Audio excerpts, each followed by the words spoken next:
Saludos, bienvenidos a esta cápsula informativa que le podemos llamar otra edición más de lo que está pasando con la Ley 41, la llamada reforma laboral, Ley 41 del 2022. Vamos a ponernos al día y vamos a poner esto un poco en contexto, ¿verdad? Finalmente sucedió lo que estaba escrito en la pared, lo que era completamente previsible. La Junta de Supervisión Fiscal presentó el pasado 1 de septiembre del 2022 una demanda contra el gobernador de Puerto Rico solicitando la nulidad.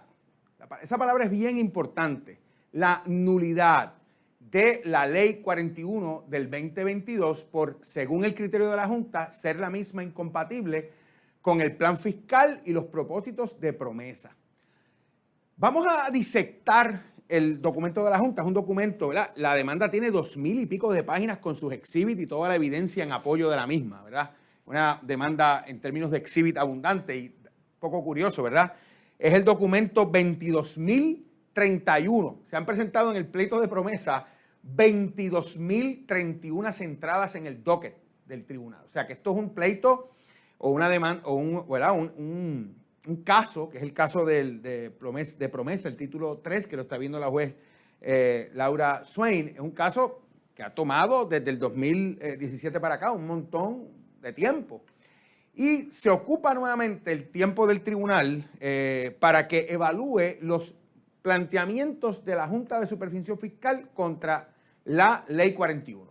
Como toda demanda, tiene un preámbulo, una introducción, y en esa introducción, la petición concreta, como les mencioné, es la petición de anular, nullify.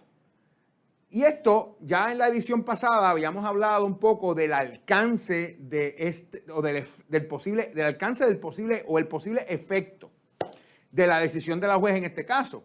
Una cosa es cuando algo se anula y otra cosa es cuando algo se declara nulo, con una declaración de nulidad radical o nulidad ab initio, nulidad de entrada, ¿verdad? Nulidad radical comportaría, o la nulidad radical comporta que algo nunca existió porque se hizo sin autoridad. Que algo que se anula, pues tuvo efecto legal hasta que fue declarado nulo.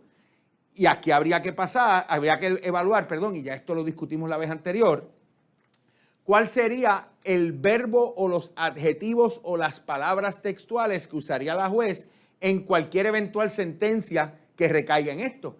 Si la posición de la juez es que el acto de la legislatura y la firma del gobernador es nulo radicalmente, pues nunca tuvimos en efecto la Ley 41, a pesar de que obviamente muchos de ustedes ya, por no ser una pymes, están viviendo bajo el esquema de la Ley 41.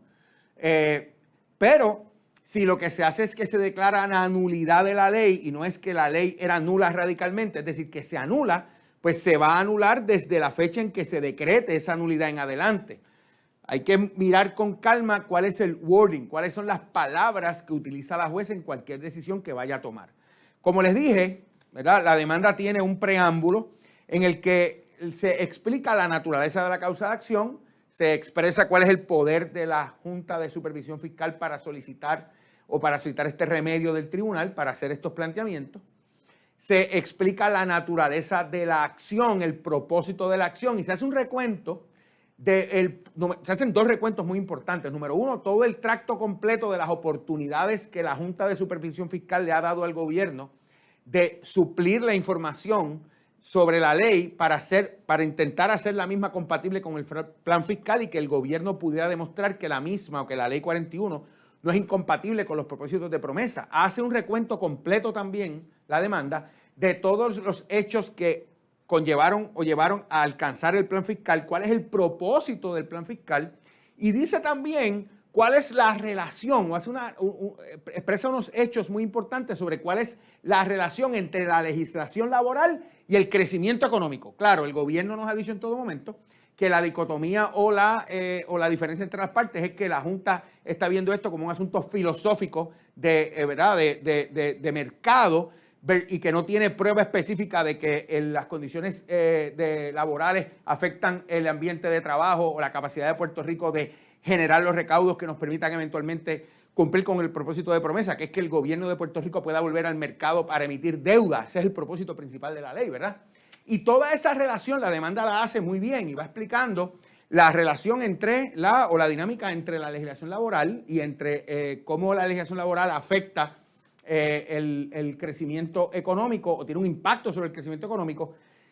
Y la Junta, muy curiosamente, sigue insistiendo en un discurso que ha tenido desde el principio, que uno de los escollos principales o lo que originalmente se buscaba era la eliminación de la Ley 80. La Junta no pierde oportunidad de seguir planteando que la Ley 80 es un escollo fundamental para la contratación o la libre contratación y libre remoción de personas, que da ese sentido de entitlement y de pertenencia que evita que la productividad sea un factor importante en la toma de decisiones laborales y en la retención de personal. Y claro, la Junta no ha cesado en esa pelea. La Junta lo que dice es, nos tuvimos que conformar con la Ley 4, y obviamente le advertimos, y la Junta dice claramente que la Junta le advirtió al gobierno, y parte del plan fiscal es claro que esa legislación de la Ley 4 no debía trastearse, traquetearse, trastocarse.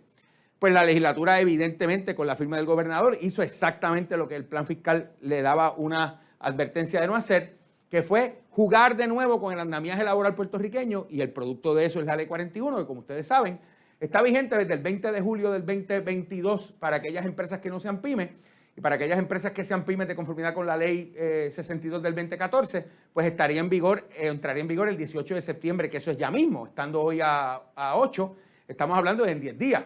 Y esto es algo fundamental de que vamos a hablar ahora. La Junta toma la decisión, pero esto no, automáticamente eso no comporta que el efecto de la ley se detiene.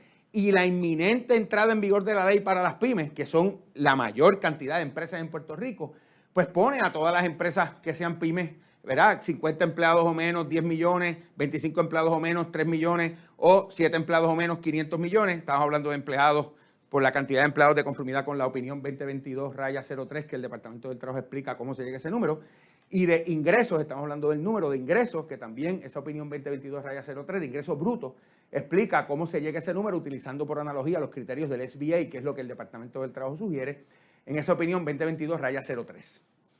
La Junta, entonces, está ahora planteándole al tribunal que deje sin efecto la ley, que la declare nula o que la declare su nulidad radical. Habría que ver cuál es, como le dije, cuál es el wording específico que usaría la juez. Pero esto no tiene un efecto inmediato. Y aquí la juez posiblemente va a dejar ver sus verdaderos colores o intenciones o su visión filosófica del proceso. Y puede ser que le indique a las partes que no va a permitir la intervención de nadie y que va a manejar esto en un proceso expreso, expedito, rápido. O puede ser que, ¿verdad?, siguiendo lo que tradicionalmente ha hecho en otras vistas y en otros procesos que se han solicitado, concede una amplia oportunidad de todos los sectores expresarse. Ustedes saben ya que la legislatura, que no sé porque la legislatura realmente no tiene vela en este entierro, esto es una ley que ya está aprobada, que afecta al sector privado y quien la ejecuta normalmente es el Departamento del Trabajo y las partes privadas en el tribunal cuando reclaman una causa de acción. La legislatura pidió intervención, hay muchas, y está reclamando ser parte del caso. Hay muchas entidades privadas, asociaciones de empresas que están pidiendo participar como amigos de la Corte para radicar brief o radicar memorandos en apoyo a la decisión de la Junta. Pero esto puede ser un proceso largo y un proceso que la juez le dé a todo el mundo, a todas las partes, el derecho a ser oídos, permita testimonio, escuche a las personas, y eso puede tomar tiempo. Y si eso toma tiempo, las pymes van a tener el mismo elemento de cumplimiento que tuvieron las no pymes o las empresas que no son pymes al 20 de julio y las van a tener ahora el 18 de septiembre. Así que las pymes pueden estar en la encrucijada de qué vamos a hacer mientras el caso se está ventilando y no hay todavía una determinación de la juez de detener el efecto de la ley, porque se está pidiendo un remedio que se detenga temporalmente la aplicación de la ley y que luego de la vista y de atender los méritos de la controversia se detenga definitivamente el efecto de la ley o se declare nula la misma. Así que hay que ver con cuánta celeridad esto se atiende. Ahora mismo, al día de hoy, el docket del caso es público, no hay una vista calendarizada, no hay ninguna memorando para calendarizar los eventos del caso, no hay una orden emitida por el tribunal para calendarizar los eventos en el caso. lo único que está es la demanda radicada sin ningún tipo de señalamiento o proceso ulterior establecido para encauzar ¿verdad? La reclamación de la Junta a través del tracto que estos casos normalmente siguen. Así que, ¿qué va a pasar o qué está pasando? Pues tenemos que estar muy pendientes a si la juez detiene temporariamente el efecto de la ley mientras el caso se ve y se atienden los planteamientos de las partes. Eso obviamente pondría a las empresas que no son pymes y que la ley está en vigor para ellas desde el 20 de julio a detener temporariamente las cosas que están haciendo. Pondría, si eso sucede al 18 de septiembre, detendría la aplicación de la ley para las pymes y no tendrían que hacer nada. Pero si eso no sucede el 18 de septiembre, las pymes van a tener que tomar la decisión de conformar y manejar los conceptos más importantes que esta ley 41 cambia. Estamos hablando obviamente de la licencia por vacaciones en cuanto a las horas necesarias para acumular, regresando el concepto a 115 horas. Estamos hablando de las tablas o cantidad o las tasas de acumulación, para efectos de las vacaciones y licencia por enfermedad, que incluye tasas de acumulación para los part-timers y restituye las tasas de acumulación anteriores. Ahí obviamente ser pyme no es el criterio rector. El criterio rector en cuanto a las vacaciones y la enfermedad es 2 empleados o menos residentes de Puerto Rico, 3 empleados o más, con las diferencias en las tasas de acumulación y obviamente las tasas de los part-time. Tendríamos que manejar los elementos, ¿verdad?, del periodo probatorio, que sigue dando candela y sigue creando muchos issues en estos casos. Tendríamos que manejar el periodo de tomar alimentos, que hay que seguir, ¿verdad?, manejando el periodo de tomar alimentos con las reglas que la ley 41 trajo. Las pymes estarían en esa encrucijada al 18 de septiembre. Y tenemos que manejar el séptimo día o el pago especial para séptimo día en caso de los estudiantes. Y el bono de Navidad, que esperemos que antes que surja la obligación de pagar el bono, este asunto esté resuelto y que la Junta el tribunal haya emitido un pronunciamiento en este caso. Así que hay que estar pendiente al resultado del caso, hay que estar pendiente a cualquier orden preliminar o cualquier orden interlocutoria que el tribunal emita para detener temporariamente el efecto de la ley. ¿Pero qué va a pasar? Pues obviamente tenemos que esperar a un pronunciamiento del tribunal en cuanto a esa petición de detener temporariamente el alcance de la ley o el efecto de la ley. Y tenemos que esperar a ver si la juez decide encauzar esto en un proceso expedito o si decide darle la oportunidad a todo el mundo de expresarse y vamos a tener el efecto de la ley ya el 18 de septiembre encima para las pymes, porque no se emitiría, o en el escenario que no se emita, una orden para detener temporariamente el efecto de la misma. Gracias por su atención y siempre estamos disponibles para ustedes para discutir estos asuntos.